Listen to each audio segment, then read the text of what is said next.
Chers frères et sœurs dans le Christ, loué soit Jésus-Christ. Ce dimanche, 6e dimanche de Pâques, nous méditerons sur les Actes des Apôtres au chapitre 8, le psaume 65, la première lettre de Pierre au chapitre 3 et l'évangile de Saint Jean au chapitre 14, 15 à 21. La voix du Seigneur aujourd'hui, une réflexion proposée par le jésuite Jean Améglé. Le thème de notre méditation est Jésus, le grand avocat des causes perdues. D'origine thaïlandaise, de nationalité algérienne, cet homme s'est illustré par la défense des causes perdues.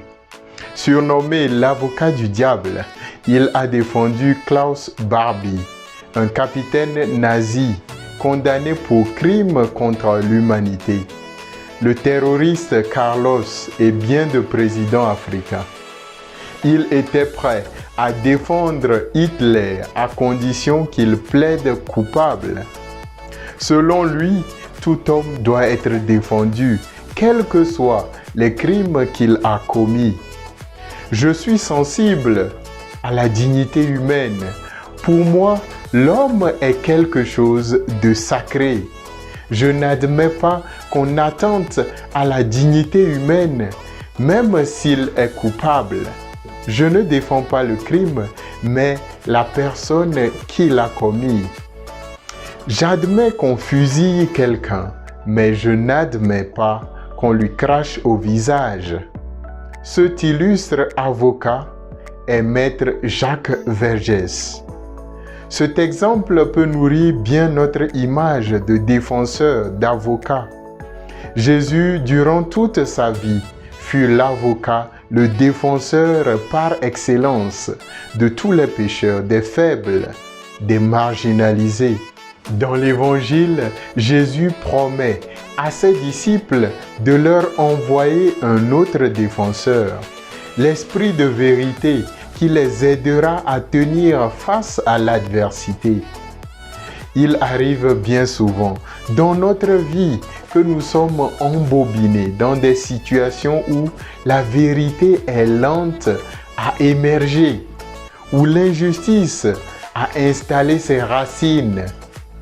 C'est bien vrai que le bien, le vrai est lent à être reconnu, alors que le mal, l'injustice, le mensonge règnent dans les cœurs. Malgré nos cris, nos pleurs, nos prières, la vérité est difficile à s'imposer. Le mensonge s'installe plus vite et même sans preuve. Le sage africain remarque avec justesse, le grain de maïs n'a jamais raison au pays des coqs. Dans la première lettre de Saint Pierre, l'apôtre nous conseille deux choses. La première, dans une situation d'impasse, présentez votre défense avec douceur et respect. Mais surtout, continuez à faire le bien, à dire la vérité et à soutenir la justice, même si autour de vous, les gens en font autrement. C'est le plus difficile dans la vie chrétienne.